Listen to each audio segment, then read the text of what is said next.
So, Hare Krishna to all the ISKCON Bergen devotees. Happy Radhashmi to all of you. So, thank you for inviting me back to your Sangha. I'm very happy to be amidst all of you on this very auspicious occasion of the appearance day of Srimati Radharani. So, before we dive into today's class, I thought we'll first travel to Vrindavan. So I'll sing 2 minutes of bhajan and then we will dive into the class. Okay. So the bhajan is by Narottam Das Thakur, Vrindavan Ramya Sthan. So please sing along with me. If Ramchandra Prabhu can share the screen with this song, it will be nice. Otherwise, everybody can sing it with the phones. Yes, I can. Yeah. Radharani ki jai. Vrindavan रम्य सान दिव्य चिंतामणि धाम रतन मंदिर मनोहार वृंदावन रम्य स्थान दिव्य चिंतामणि धाम रतन मंदिर मनोहार रतन मंदिर मनोहार अभृत कालिंदी रे राजा हंस केली करे ताहे शोभे कनक कमाला अभृत कालिंदी रे राजा हंस केली करे ताहे शोभे कनक माला तारा मध्ये हेमपीठ अष्टादले वेष्टित अष्टादले प्रधान नायिका तारा मध्ये हेमपीठ अष्टादले वेष्टित अष्टादले प्रधान नायिका तारा मध्ये रत्नासने बोसियाचे दुई जाने श्यामा संगे सुंदरी राधिका तारा मध्ये रत्नासने बोसियाचे दुई जाने श्यामा संग सुंदर राधिका ओ रूप लावण्या राशि अमिया परिचे खासी हास्य परिहास्य संभाषणे ओ रूप लावण्या राशि अमिया परिचे खासी हास्य परिहास्य संभाषणे नरोत्तम दास कहे नित्य लीला सुखमय सदाए स्फुरक मोर माने नरोत्तम दास कहे नित्य लीला सुखमय सदाए स्फुरक मोर माना सदाए स्फुरक मोर माना सदाए स्फुरक मोर माना वृंदावन धाम की जय राधा रानी की जय. So this is a very beautiful bhajan where Narottam Das Thakur is explaining about the beautiful Vrindavan Dham, how Vrindavan Dham is full of chintamani stones, touchstones with precious jewels. And in the Yamuna, there is a beautiful golden lotus flower. And in between that lotus flower, there is a golden place which is having 8 lotus petals, 8 petals. And on those 8 petals are the 8 principal gopis. And in between that golden place, there is a Ratna Simhasan. And there on that throne, Radha and Krishna are sitting. And then in the last stanza, he says, what are they doing while they are sitting? They both are talking, laughing, and joking. And the whole of Vrindavan, there are showers of nectar everywhere. And then Narottam Das Thakur makes a very beautiful prayer at the end of this bhajan where he says that beautiful manifestation of Radha and Krishna joking and laughing, that divine couple should always manifest in my heart. So I thought we'll start with this bhajan and join our hands and pray to Srila Prabhupada and Guru Parampara on this very auspicious day, that they bless us, that someday we can join them back in Goloka Vrindavan, where they are perpetually serving Shri Radha and Krishna. And we can also have that divine vision of that divine couple in our hearts. So, before I start our Radhashmi class today, I want to pay my humble obeisances to all the Vaishnavas out there. Vancha kalpataru bhayascha kripa sindhuveva cha patitanam pavanebhyo Vaishnavebhyo namo namaha. Ananta koti Vaishnavrinda ki jai. Srila Prabhupada ki jai. All of you Vaishnavas out there are very, very worshipable, because I heard in the scriptures that anybody who even develops a desire to know about Radharani, anybody who even develops a desire to hear about Radharani, even if once somebody thinks in their mind, I want to hear about Radharani, then they are worshipable. So all of you devotees are worshipable because you have developed a desire to hear about Radharani, and that's why you are here today. So you're all very worshipable Vaishnavas. So to speak about Radharani is the tradition. That is what we do on Radhashmi day. But there is an issue here. The issue is that the subject of Radharani, the Radha Tattva, it's so mysterious. It is so deep. It is very, very difficult for anybody to speak about Radharani, because we are not able to even understand about her to speak about her. The subject itself is so beyond our reach, and none of us are actually qualified to speak about her or hear about her. But but we still try to speak. Our speaking about Radharani is like,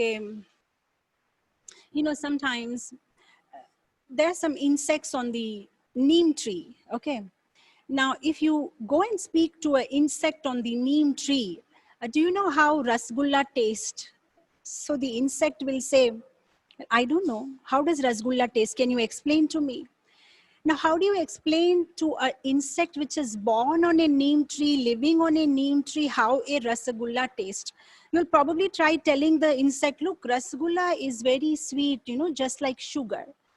So the insect will say, but well, I don't know what is sugar. And you may say, no, well, rasagulla tastes like jaggery. And the insect will say, but I don't know what is jaggery.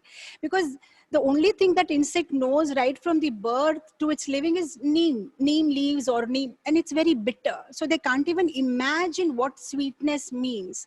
And this is something what we people are in situation when we speak about Radharani, because we're speaking about something which we can't even imagine. It's not even in our imagination. What is Radha Tattva? What is Radharani? In Bhagavad Gita, there's a sloka 7.3 says, Manushyanam sahasresu kaschid yatati siddhaye. Out of thousands and thousands of men who are endeavoring for perfection, there is somebody who will get perfection. And out of thousands of people who are trying for perfection, Krishna says, somebody will know me. And the Vaishnava Acharyas, they further extended. They say out of those thousands of people who could actually understand Krishna, one person will understand Radharani. So that is Radha Tattva. So very, very, very, very difficult to understand. It is very much beyond our capacity to understand about Radharani. In fact, it says in the scriptures that even Krishna says, I don't understand who is Radharani. Krishna himself says. So that's why the Vaishnava Acharyas, they say, Swayam Krishna pave nahi para. Krishna himself doesn't know who is Radharani. So if Krishna doesn't know, तो और तुम्हें कौन जाने निवारा, कौन जाने निहारा? Even Krishna doesn't know you, then who are we to understand you? Right? Krishna, who is Swayam Bhagavan Param Purushottam, Krishna who is being glorified by Vyasadev as Jagat Guru, he himself says, I don't know who is Radharani, I can't understand who is Radharani, so how can we understand who is Radharani, right? So what should we do? We don't understand who is Radharani, and we cannot explain to others. So shall we stop the topic here and then close today's class and then just start Mahaprasade Govinde and take Prasad? No, there is a problem here. Even if we don't understand who is Radharani, we have to hear about Radharani. So why should we hear about Radharani? Why can't we hear some other topics? There are so many other spiritual topics. There is a problem here. In Chaitanya Charitamritam, Chaitanya Mahaprabhu is asking many questions to Ramananda Rai. And in their conversation, Chaitanya Mahaprabhu asked Ramananda, Ramananda, tell me, among all the Shravana that you do, which is the best Shravan? So then Ramananda Rai says, my Lord, to hear about Radha and Krishna's pastimes. Says Radha Krishna Prema Kaili Karana Rasayan. Oh, it is so nectar. It's like ambrosia. It's like somebody is giving you nectar. That sweet is Radha Krishna's pastimes. So he says, among all the Shravan, the best Shravan is Radha Krishna's pastimes. Why? Why can't we? There are so many other Leelas. Why only that conjugal Madhurya Leela of Radha and Krishna? So Ramananda Rai says, because in this material world, people are addicted to material sense enjoyment. They are very much happy to hear about the mundane love affairs. The whole drama, movies, everything is based around that. So the only way to purify these jivas of material world is somehow give them the nectar of Radha Krishna's Prema Leela. Then they will be purified. Now there is an issue here too. If we hear about Radha Krishna's Leela, they are so high. What we'll start doing is we'll start thinking about Radha and Krishna as a boyfriend and girlfriend of this material world. Because the problem is, we are not this body, we are soul. We know that, but we don't understand that. We know we are Atma, but we don't feel that we are Atma. We are very much on the bodily conception of life. So on this bodily conception of life, if you start hearing about Radha Krishna's conjugal pastimes, then you will definitely make offense, because you will think of them as mundane, just as some kind of a loving affair, and try to relish it. So that means if you hear about Radha and Krishna, you will make offense. And if you make offense, then you'll go to hell. But if you don't hear about Radha Krishna, you can't get purified. So you hear you are in problem, you don't hear you are in problem, so what to do? So we are in very big problem. So then Rupa Goswami, he gives an answer to this problem. In his Bhakti Rasamrita Sindhu, where he gives the 64 limbs of bhakti, he starts the first limb of bhakti by saying, Ado Guru Padashraya. Take shelter of a guru.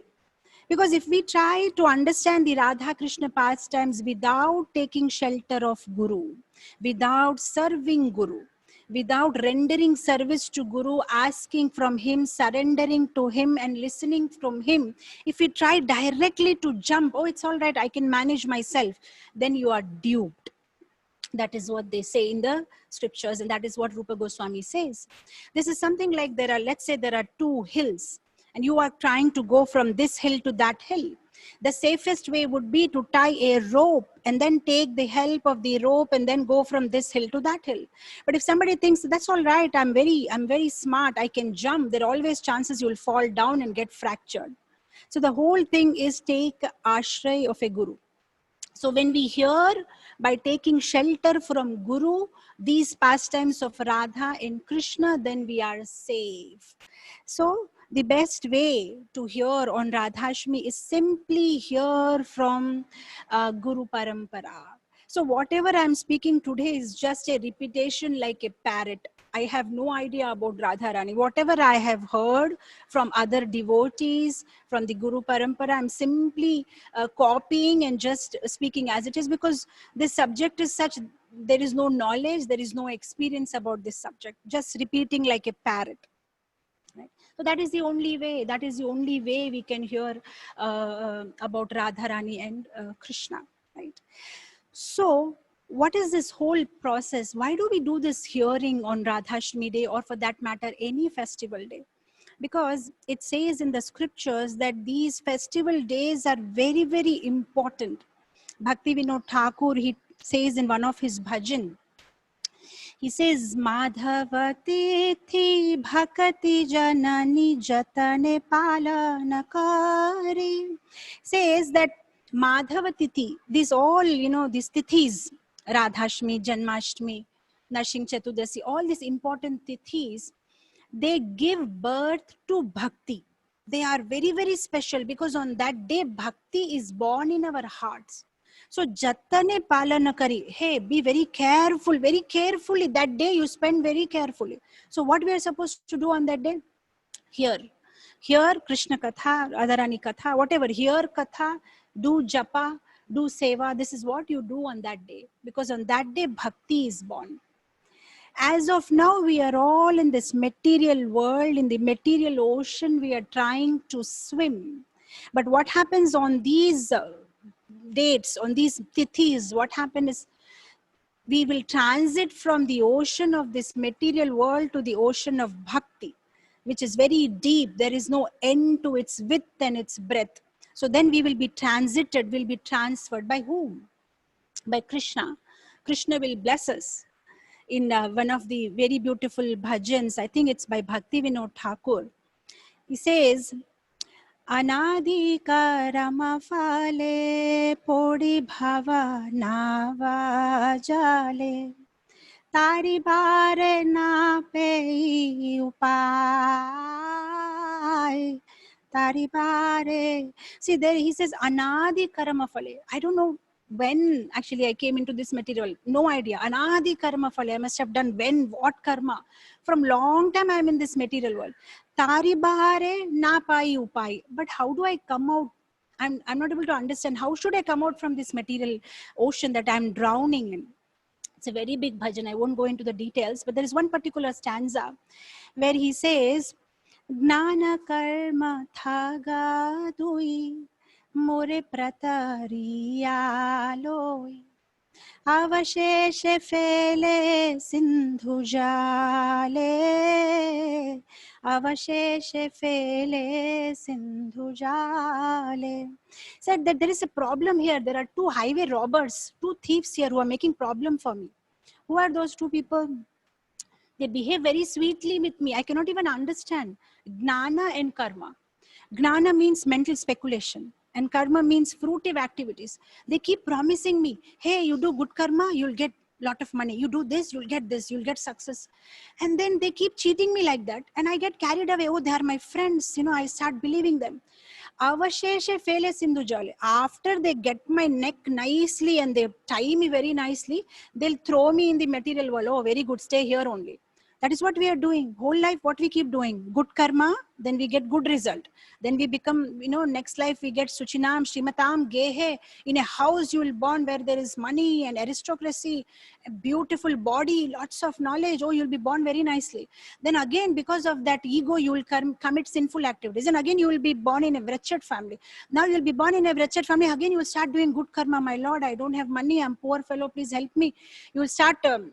doing some good karma, then again, so like that you will be going anadi, continuously will be in this cycle. Who throwed you in this cycle? Gnana and karma. So then a devotee very sincerely praying to Krishna, e muna samaye bandho tumi Krishna kripa sindhu kripa kari tulo more bale kripa kari tulo more bale. Devotee is praying to Krishna, when this gnana and karma, they just push me inside this material ocean, my Lord. I think you are my friend, is it not? Tumi Krishna Kripa Sindhu. Oh, you are so merciful and you are my bandhu, you are my friend. Can you help me? So what help should I do? Krishna says, oh, just bring me out from that ocean because only you can do it. Nobody else can bring me out. I'm just drowning. Just somehow bring me up. Please help me out. So a devotee is sincerely and earnestly praying this to Krishna. right? So when we pray to Krishna, when we develop a relationship to Krishna, what we need to begin with is to love Krishna. When we have a relationship with Krishna, when we love him, then we will look at him for shelter, and then Krishna will help us. So how to develop love? That is very important. How do you love Krishna? We all worship Radharani because she loves Krishna. Radharani is the epitome of concentrated love. She loves Krishna. We also want to love Krishna, right? We are all followers of Radharani. Those who worship Vishnu are called Vaishnavas. Those who worship Krishna are called Karshanas. But we are not worshippers of Krishna. We are not Karshanas. We are Gaudiyas because we worship Radharani. So Radharani loves Krishna, and we are followers of Radharani, and we want to also love Krishna. But how to love Krishna? To love somebody, first of all, you need to know what is the definition of love. We don't even know what is the definition of love. The acharyas have given the definition of love. This is Atmendriya Priti Vancha Tare Bole Kam. Krishnendriya Priti Ichha Dhare Premanam. If you want to satisfy your senses, then that is called kama, lust. It is not love. Krishnendriya Priti Vancha. When you want to please Krishna and you want to do your activities to please Krishna, then that is called love. So first of all, we have to understand what is love. See, the problem in this world is what we think love is not love. We think we love our parents, we love our wife and children, we love our family. Actually, that is not love. That is not love, that is lust. So how, I'll give you one very simple example. You know, many people in this world, if you ask them, they'll say, I love animals. Oh, I just love, I don't like when the animals are, put into trouble. But actually, you will see at their house, they're cutting animals and eating. That is the kind of love we have. There's some people, they say, I love fish. Now, when they say, I love fish, understand, they don't love fish. When they say love fish means they cut fish and they eat fish. So in this world, what you call love is a fish love. Fish love means whenever you say you love somebody, basically what you do is you think that person as a vehicle of your entertainment and enjoyment. So when you love something, you love idli, you love dosa, you love fish. What you basically mean is, I love myself. I love myself, and that is giving me enjoyment. So that is why I say I love it. But basically, I love myself. It's very, very simple. In this world, nobody loves anybody. We just love ourselves. So when a boy says, I love this girl, basically what he means is, she is a source of my entertainment. She's a source of my sense enjoyment. That's all he means to say. So we simply love ourselves. Now what to do? This is how we are, this is our nature. This is how we are made. So what we have to do, this is how we are conditioned. So the acharyas say that if you want to develop pure love, then you serve. Then you serve. Because when you serve, then you love. People think, if I love somebody, then I'll serve. Actually, it's other way around. When you serve somebody, then actually you start loving. That's how it is. Very simple. See, for example, let's say you serve a person. Serving a person means, how will you serve a person? You will serve a person by your time, by giving time to that person, by utilizing your energy, by giving some, let's say, some product, some money. So what you're doing now is, you have started serving this person. Now, the moment you start serving this person, what has happened basically, I'll tell you, is you actually love yourself. You love your money, you love your body, you love yourself, you love your time. Now, what you love, you have invested a little bit on that other person. So now you have shared your money with that other person. Now that other person is using your money. You don't love the other person. You love that money which you have invested in that person. You love that time which you have invested in that person. So because you love yourself, now you will start loving that person because you invested your time, money, and energy into that person. That is why serving brings love. if you start serving somebody, because we are very self-centered and selfish, this is how our nature is. So unless and until we invest in somebody our time, money, energy, or whatever we love, we can't love that person. That is why we have to start serving. When we start serving Krishna, then we will start loving Krishna.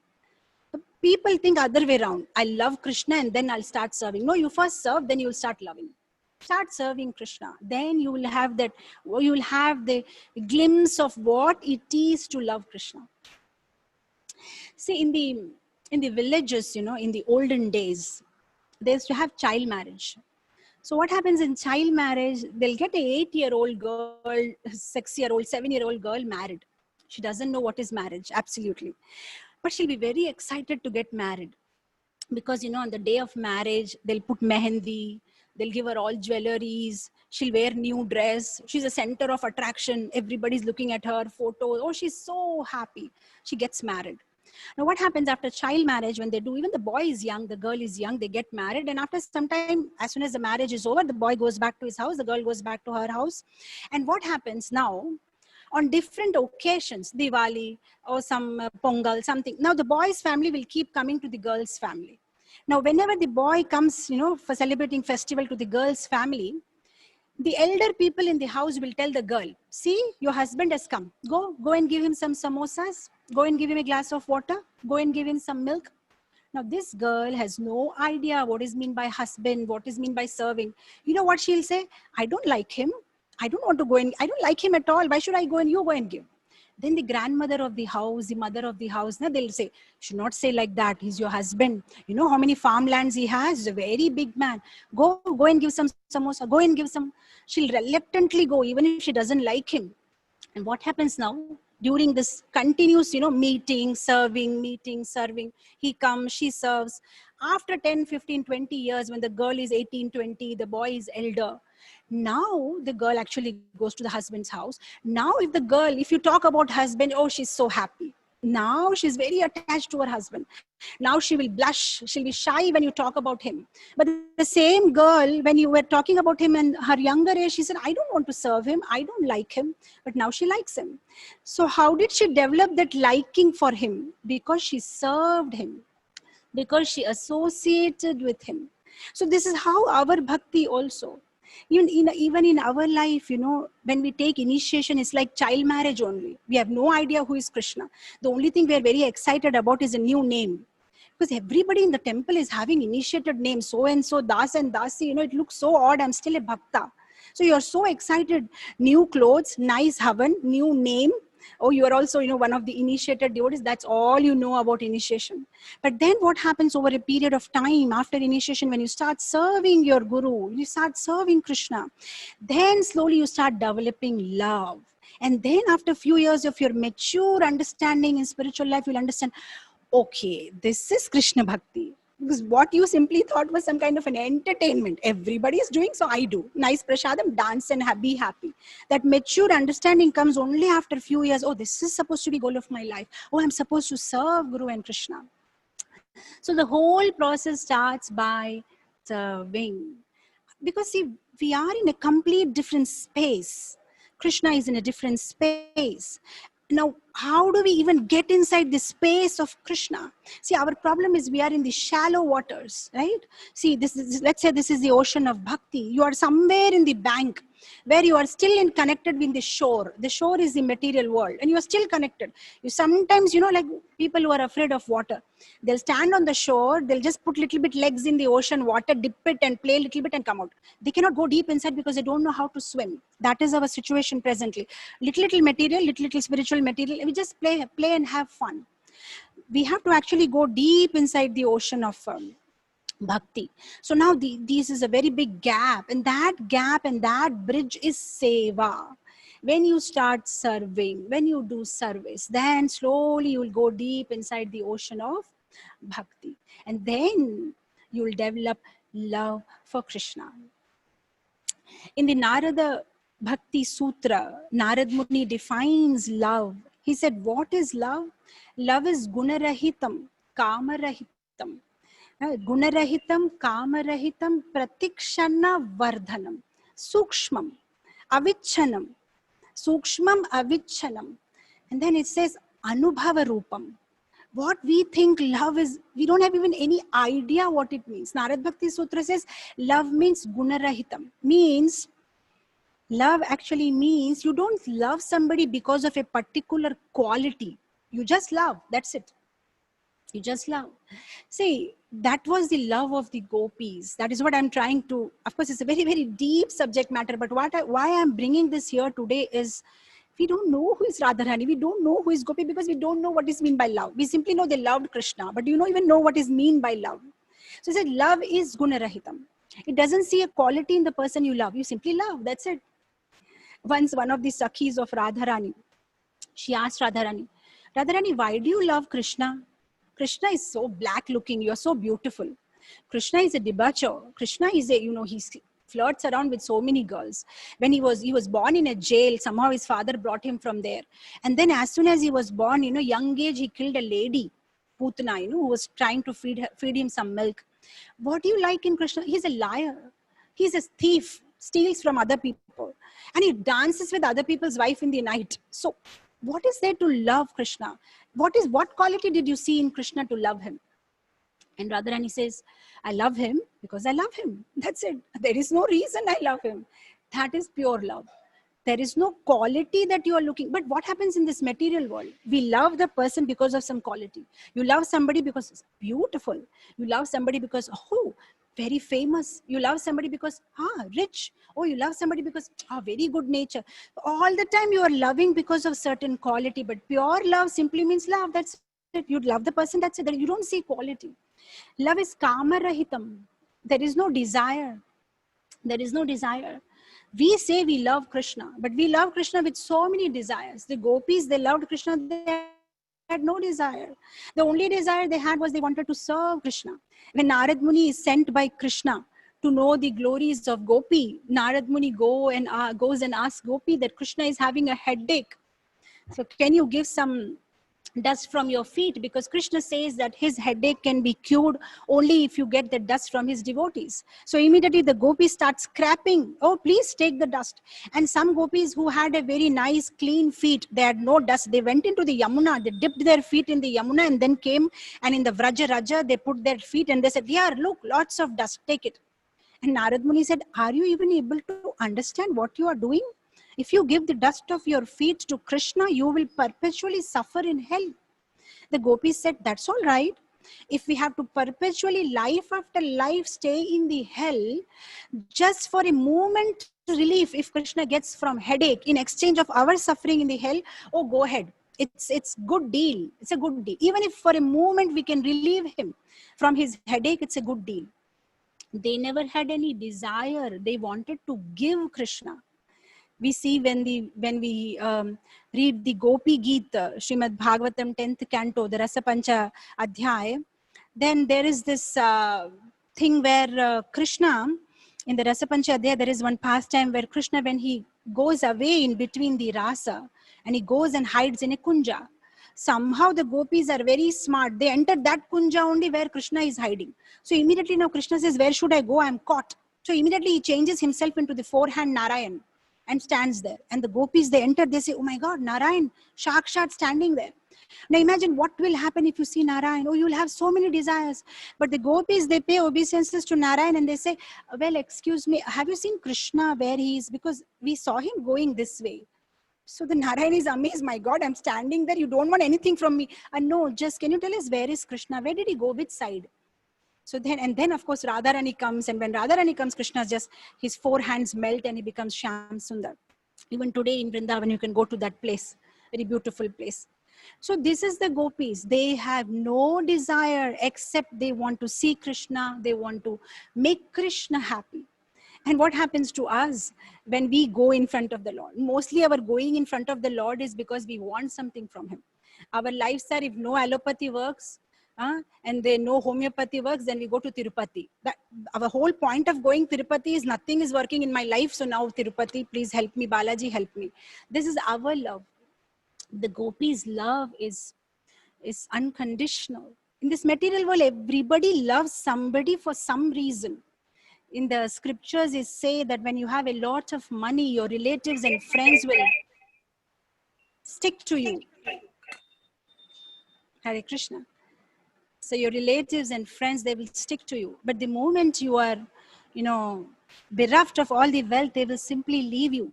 Yeah, just like in the scriptures is say that when there is a tree with lots of fruits, the tree does not invite, oh birds, please come, there are lots of fruit on my trees. The birds will simply come.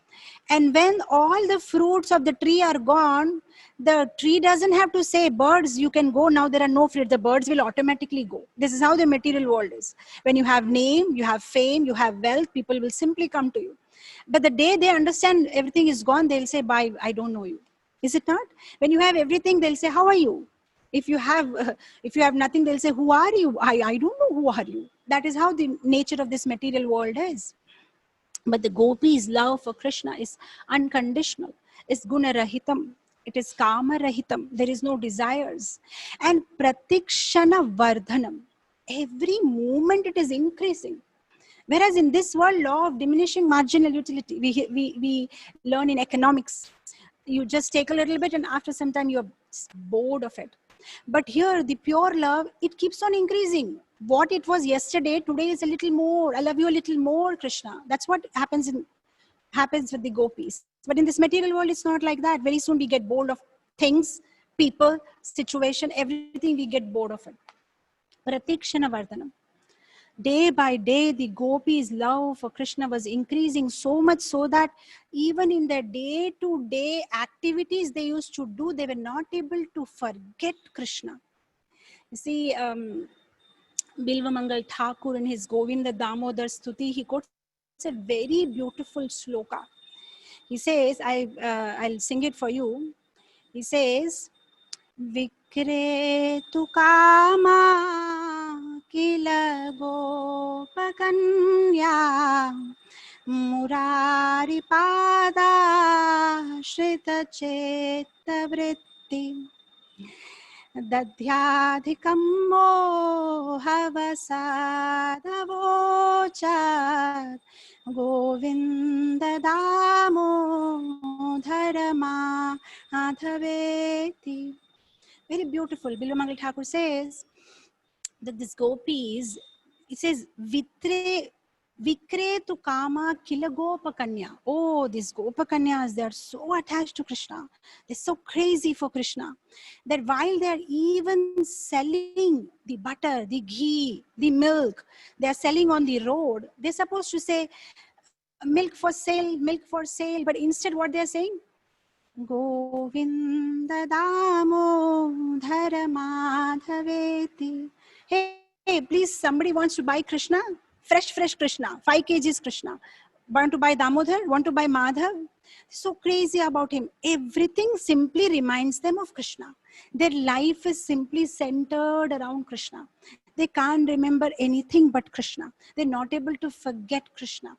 Pratikshana Vardhanam. It's increasing, it's increasing, it's increasing. That is the love of the gopis.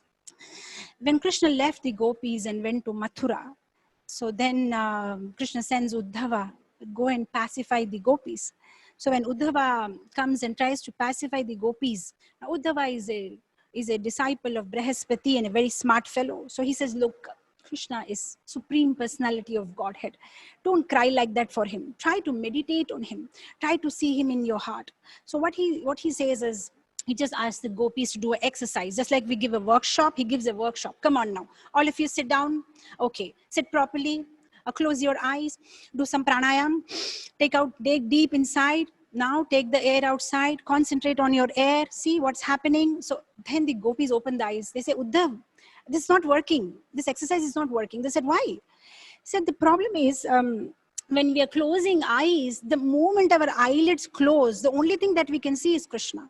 Now, what we understand is you're making us do this whole exercise so that we forget Krishna, but it's a problem. It's not working because the moment we close, we are not able to see anything but Krishna. In fact, opening eyes is better. But again, if we open eyes also, it's a problem because the moment we open our eyes, we see Yamuna, then we are reminded of Krishna. If we see the trees, we are reminded of Krishna. If we see the leaf, we are reminded of Krishna. We see cow, we are reminded of Krishna. If we see... can you get me some water? So he said that if I see the just wait for a minute. If we see the land and I'm reminded of Krishna, oh, we are reminded of Krishna all the time. So what to do? So they say, Uddhav, looks like this workshop of yours is not working. So imagine Uddhav was giving them workshop on how to forget Krishna. And we are spending our whole life to remember Krishna.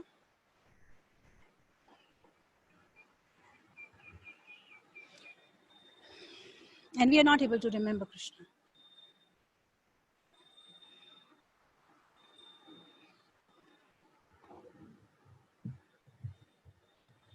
Sorry, just give me 2 minutes. Hare Krishna, Hare Krishna, Krishna. Chant? Krishna, Krishna.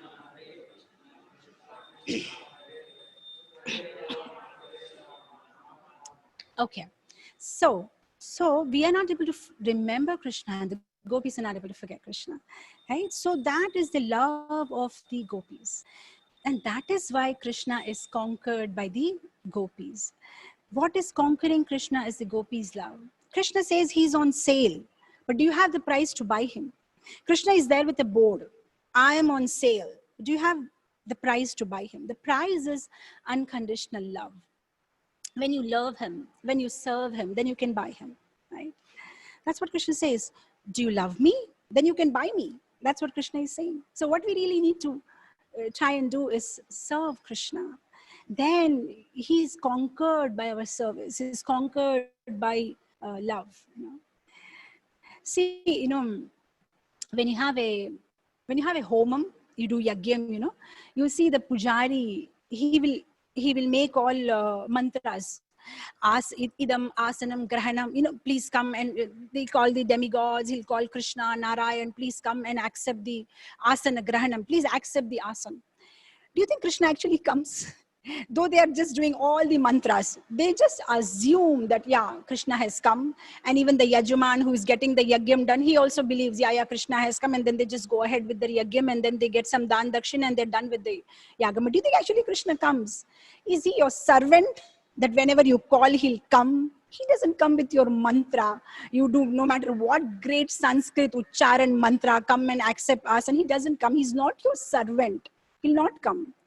But if the gopis invite him, if the devotees invite him, then Krishna will come, Krishna will eat, Krishna will steal, Krishna will do everything because he's a servant of his devotees.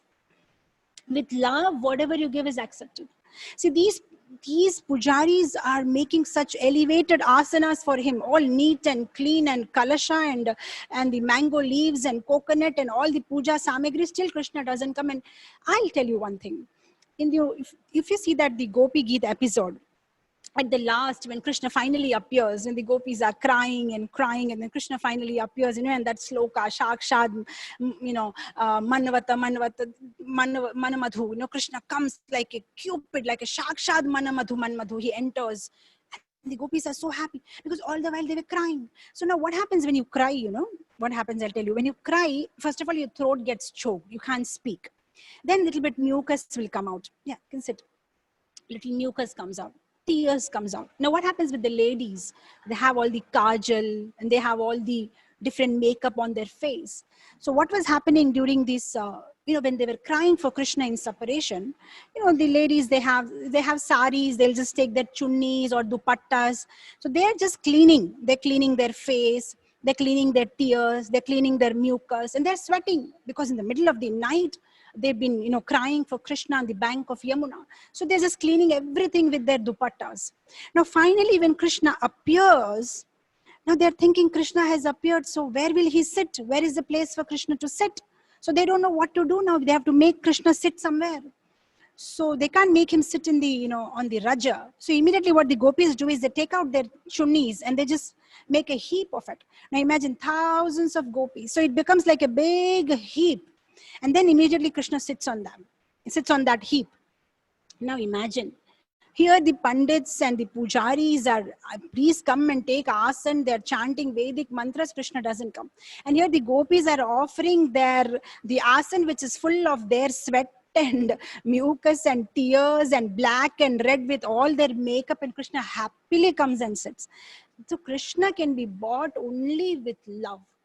And love can happen only if we serve. So that is the take home lesson for today on this auspicious occasion of Radhashtami. Radharani see, we are talking about the love of the gopis, which is so divine and topmost. And among all these gopis, the topmost is Srimati Radharani. And we are talking about that, and that Radharani's appearance day is today. So more than Janmashtami, more than Balram Jayanti, Radhashtami is very, very important for a devotee, because Balram Jayanti is important, no doubt, because Balramji gives us bala to carry our vows in spiritual life. But Radharani gives us pleasure. Not only Krishna, she gives us pleasure in serving Krishna. You understand? See, because if we don't have blessings of Guru and Balaram, that is Balaram is Guru Tattva, then we don't have Bala to carry forward our spiritual life. But even if you have made a vow, if you're not enjoying that service, you can't go ahead with it for a long time. After some time, you'll get bored. But if you have blessings of Radharani, she'll give you pleasure in serving Krishna. And when you get pleasure from something, you won't stop it. You'll keep doing it. That is why we worship Radharani, because she gives us pleasure in serving Krishna. So in the scriptures, it says that Krishna is Purna Shakti. Radharani is Purna Shakti and Krishna Purna Shakti Man. Dui Vastu Bheda Nahi Shastra Praman. Radharani is Shakti, energy, and Krishna is Shakti Man. And there is no difference between both of them. But still, why there is more importance for Radharani?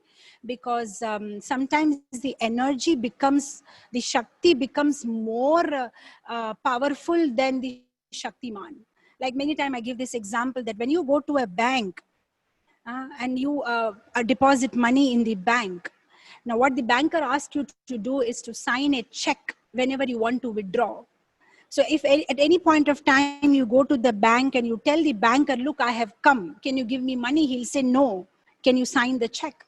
Now you may argue with him that whose sign is after all? It is my sign. I signed it. Who gave the power to that sign? Forget about sign. Today I am personally present. Give me the money. The banker will say, I'm sorry. You have to sign. Your sign is more powerful than you. This is what happens. The bank manager will say, you can send your check with your watchman also, I'll give you money. You don't have to come, but that sign should be there. Similarly, Radha and Krishna created Radharani. Radharani came out from Krishna, but Radharani is more powerful than Krishna. Unless and until we have the sanction and blessings of Radharani, we can't get Krishna. Radharani is more powerful than Krishna.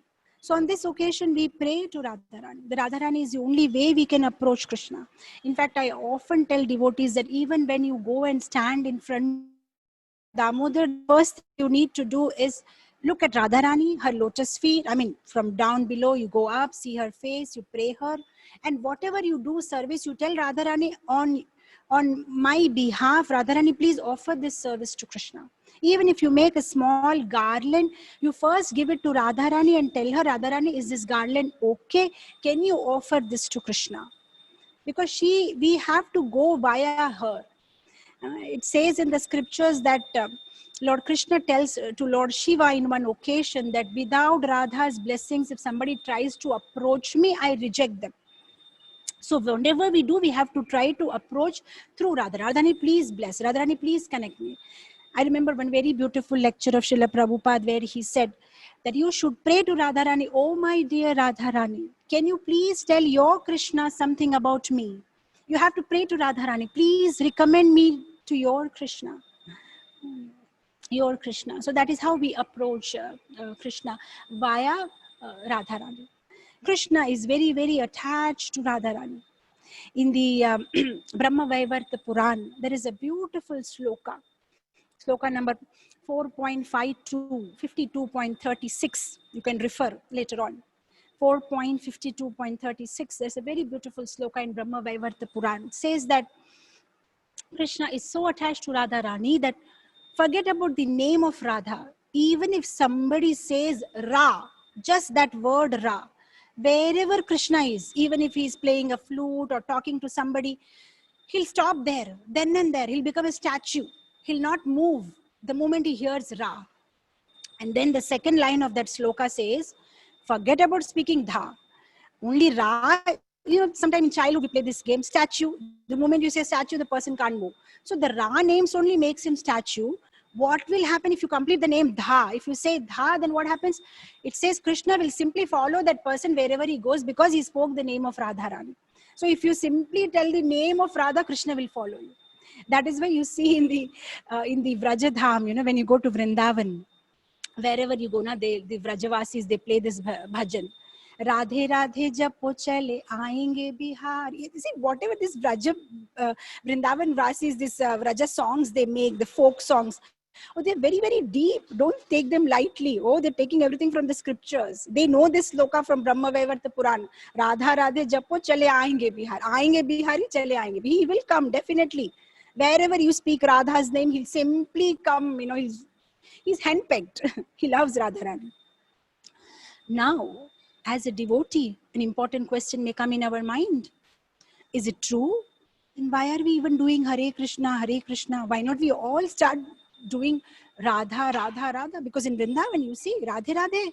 Wherever you go, on the trees, on the plants, everywhere, there is Radhe, Radhe. The rickshawala says Radhe, Radhe. They're so intelligent. Everybody's saying Radhe, Radhe. Why are we saying Hare Krishna? Why can't we start doing Radhe, Radhe? But then there is a problem here. If we say Radha's name, then Krishna will start coming back of us. But the thing is, he may come behind us, but we can't get him unless we get mercy of Radharani. Now, if you want to get mercy of Radharani, then you have to tell the names of Krishna, because that is what will please her.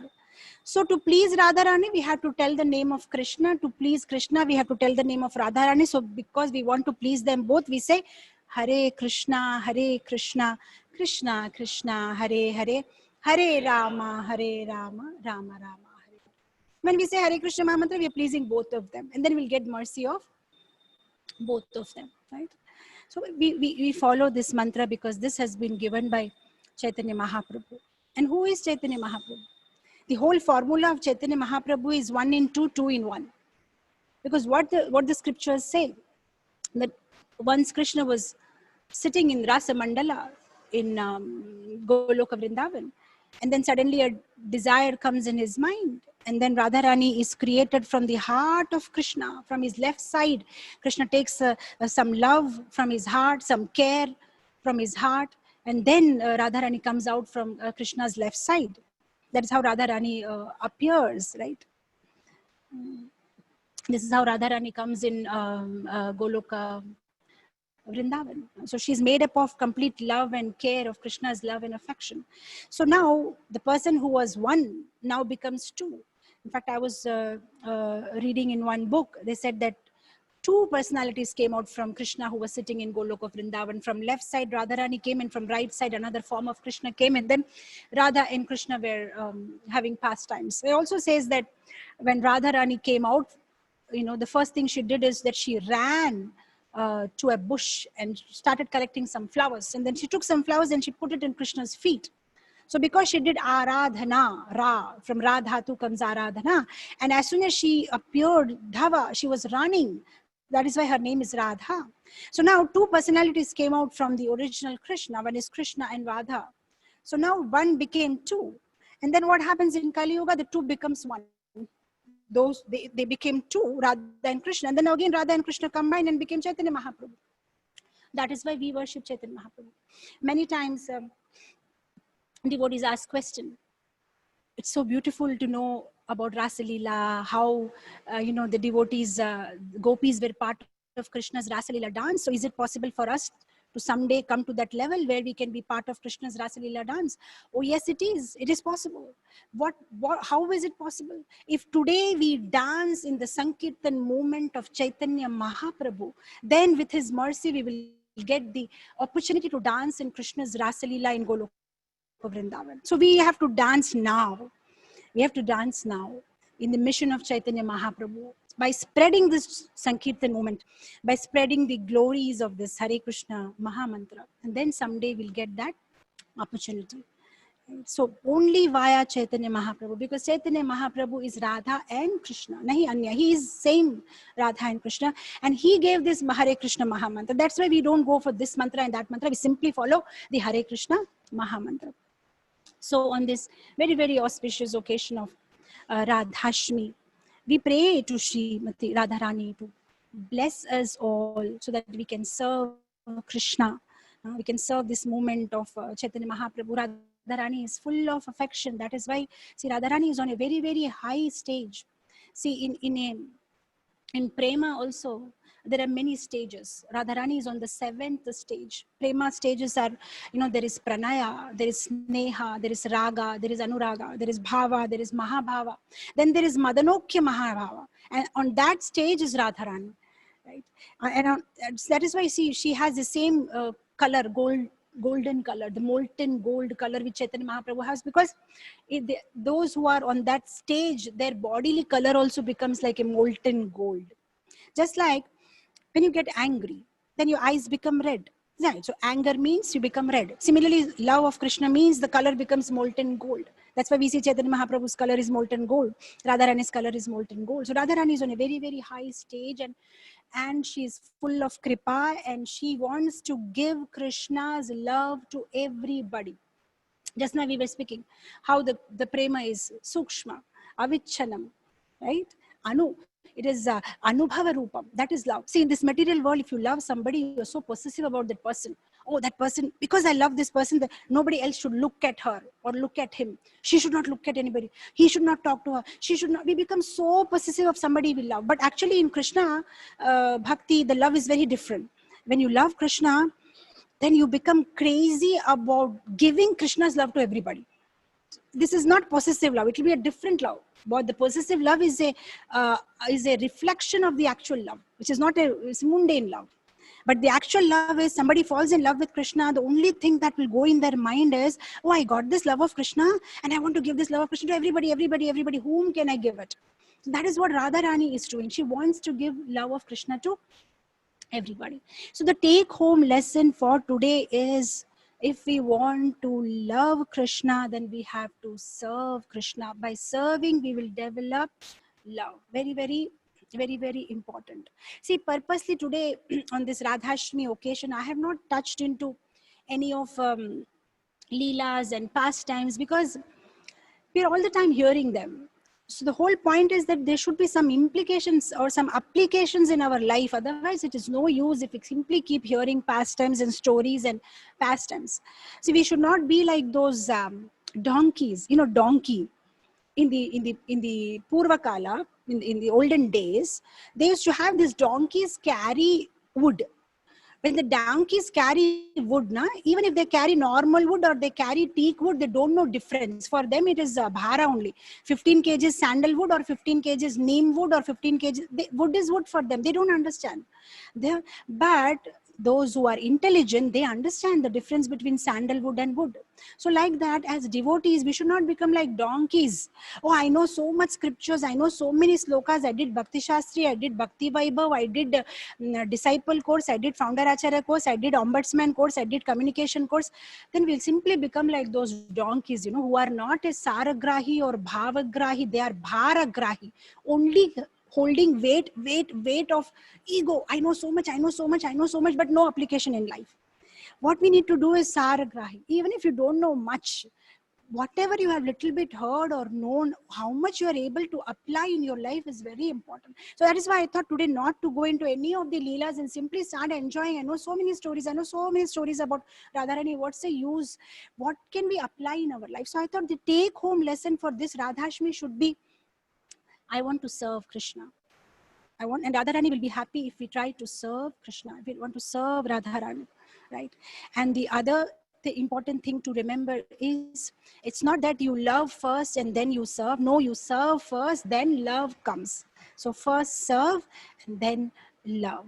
So we can make a vow in our hearts on this auspicious day of Radhashmi and ask for Radharani's blessings, that Radharani, please bless us, that we can serve you, or we can serve Krishna as it pleases you, as you like, under your direction, with your blessings, your guidance.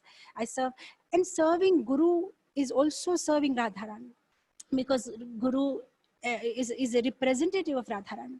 Because Guru wants to serve Radharani, Radharani wants to serve Krishna. This is how it is in Goloka Vrindavan. The Manjaris, they serve the Gopis serve Radharani, Radharani serve Krishna. This is how it goes in a hierarchy. We don't jump. Our very dear Srila Prabhupada is also servant of Radharani. I remember reading in Srila Prabhupada Lilamrit, Srila Prabhupada's father Gaur Mohan De, whenever he used to invite sadhus to his house for prasadam, after feeding them prasadam, giving them charity, he used to say, can you bless my son Abhay to become a servant of Radharani? That is how Gaur Mohan De used to ask. He used to ask everybody, please make my son the servant of Radharani. And now we can see, because Gaur Mohan De, Prabhupada's father, asked that blessings, now we see how Radharani has blessed Srila Prabhupada, and he just went all over the world and roared. He roared and he spread Krishna consciousness everywhere. And that is only because of the blessings of Radharani. So we have to take blessings of Radharani and serve in a way that pleases Guru and Krishna. So thank you so much for bearing with me. I'll end my class here today. Thank you very much. Shri Radharani ki jai. Radhashmi Maha Mahotsav ki jai.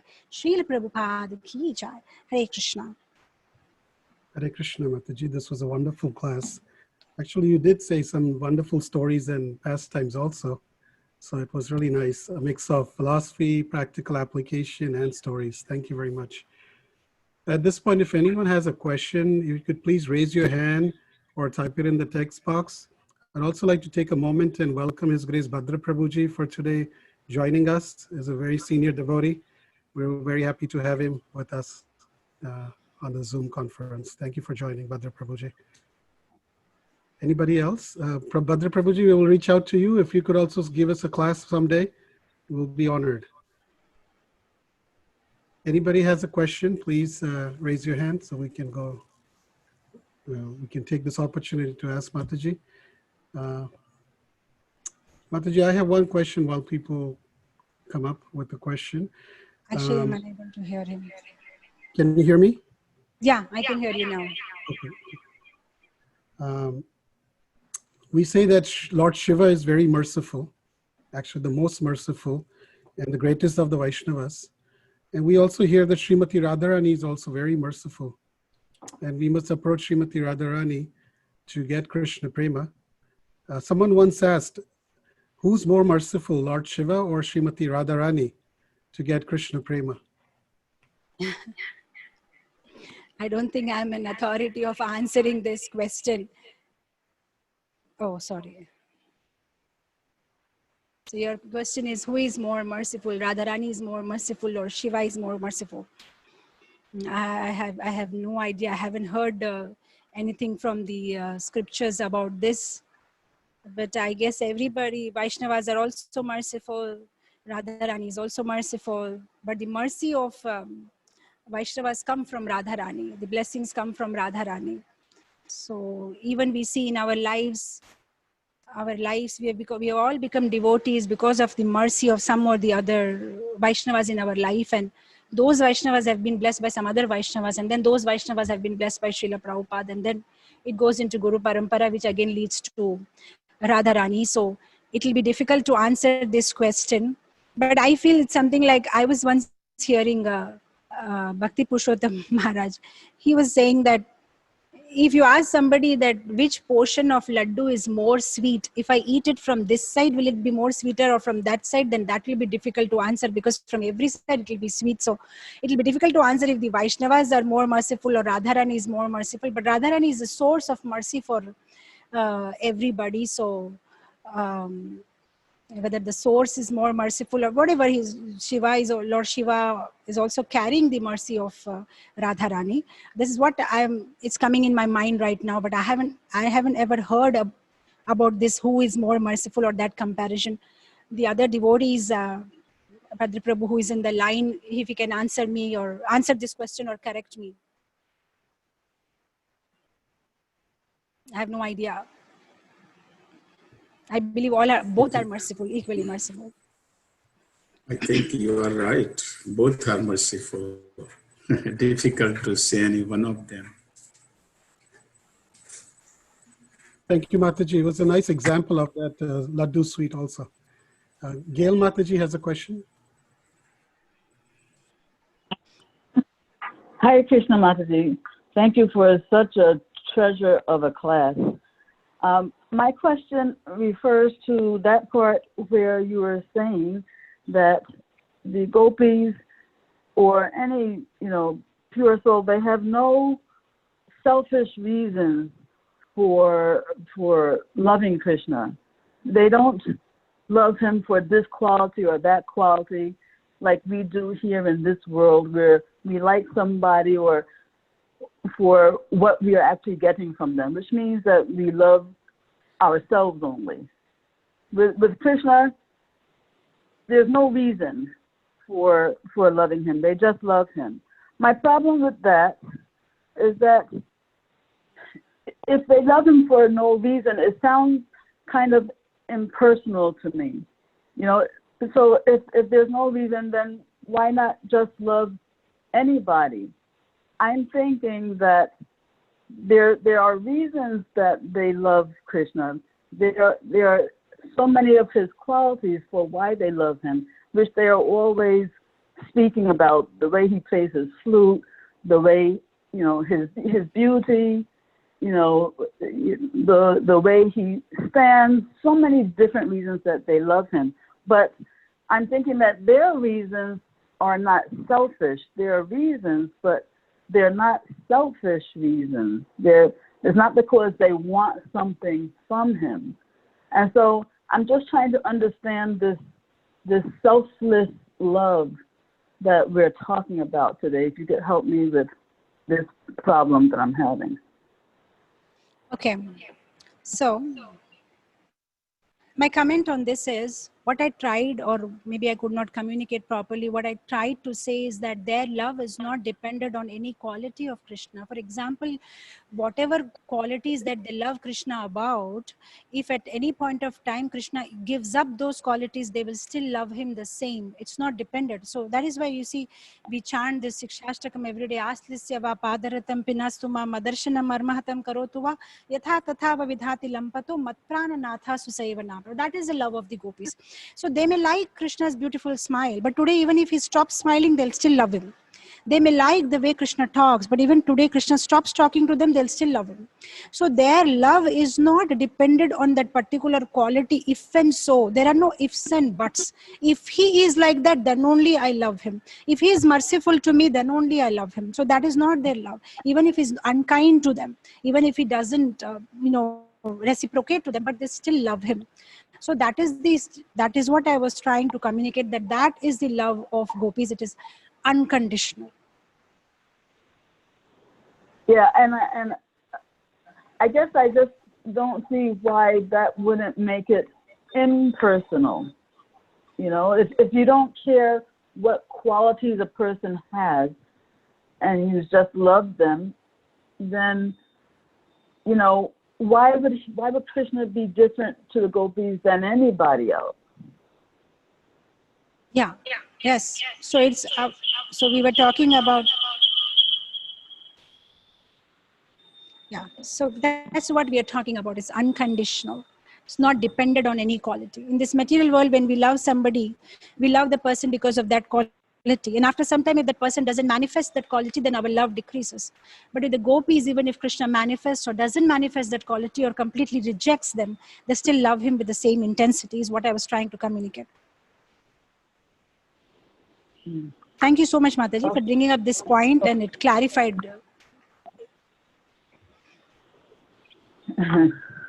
Okay, thank you for your answer, Mataji. Thank you. Rani Mataji, please go ahead. Prabhu, I'll just take maximum 1 or 2 more questions. Okay, that's fine. Hare Krishna Mataji, thank you so much for the wonderful class. Mataji, my question is, some say that Radharani is a part of Krishna, and some says they are equal. And I also heard that she's the energy of Krishna. So which one is true? It's not very clear to me. Yes, so Radharani is the energy of Krishna. Krishna has maybe crores of energy. Out of that, there are 3 energies. This is the internal energy, external energy, and the marginal energy. And the internal energy, again, there are 3 types of energy. There is Sambit energy, there is Sandhini energy, and there is Hladini energy, and Radharani is the Hladini, the pleasure-giving potency of Krishna. At the same time, though Radharani has come from Krishna, Radharani is part of Krishna, one of the energies of Krishna. As I put it in my class, that but she's more powerful than Krishna. Just like I gave the example of the signature on the checkbook. So there is a person, and the person has given power to his own signature. The signature has been created by that person, but now the signature is more important than the person. So though Radharani is being created by Krishna, but then there is no difference between them, because the thing is, Krishna is Purna. So see, in the maths calculation, if you take out 20 from 100, then 80 remains. Then you take out 20 from 80, then 60 remains. That is a materialistic mathematical calculation. But the thing with Krishna is, when you take out something from Krishna, still Krishna remains 100 only. And the thing that comes out from Krishna is also 100. And then again, what will come out will also become 100. Because he is Purna. What comes out from him is also Purna. So that is why Radha and Krishna are equal. Because whatever came out from Krishna is as powerful as Krishna. So both are equal. That's why you see in the scriptures, it says, there is no difference. Dui vastu bheda nahi shastra praman. There is no difference between Radha and Krishna. You cannot separate Radha and Krishna. Just like you can't separate sunshine from sun. You can't separate heat from fire. You can't separate coolness from water. You can't separate Radha from Krishna. She's a part of Krishna. She is equal to Krishna. She is Krishna. Radha is Krishna and Krishna is Radha. And I wouldn't go more deeper into this because neither I'm qualified. I'm not qualified actually to answer any, such answers about Radharani, because my knowledge about this subject itself is very, very shallow. But whatever I could immediately think of, I've answered. I hope my answer satisfies you. Thank you so much, Mataji. Mataji, one last question. Before we go to the last question, devotees, we're going to have a Kahoot quiz right after this. So please do not leave. You could go to kahoot.it and we will provide you the Kahoot code right after this last question is answered. So next question, I see hand raised by Sureshwar Shyam Prabhu. Hare Krishna, Mataji, Dandavat. Thank you, Mataji. Very relishing class. Mataji, I have a question from Chaitanya Charitamrita Adi Leela 1.5 verse, Mataji. Can you hear me, Mataji? I can hear you. So Mataji, this 1.5 verse, right? Radha Krishna Pranaya Vikritir Haladini Shakti Rasma Ekatma Vapi Bhuvi Pura Dehe Vedam Gatau Tau. So here I could not understand what the word Bhuvi, what is the significance of that word Bhuvi here, Mataji? Can you read the translation for me? In translation, I couldn't find, Mataji. So the translation goes like this: the loving affairs of Sri Radha and Krishna are transcendental manifestations of the Lord's internal pleasure-giving potency. Right? Although Radha and Krishna are one in their identity, previously they have separated themselves. Now, these two transcendental identities have again united in the form of Sri Krishna Chaitanya. I bow down to him who has manifested himself with sentiment and complexion of Srimati Radharani, although he is Krishna himself. So what is the question, Prabhu? Mataji, here the word bhuvi is translated as earth. Okay, tell me the exact sloka number, I'll check. 1.5, Mataji. Adi Leela? Adi Leela 1.5. Adi Leela chapter 1. Yeah, chapter 1, yeah, 5th verse, Mataji. Sloka number 5. Yes.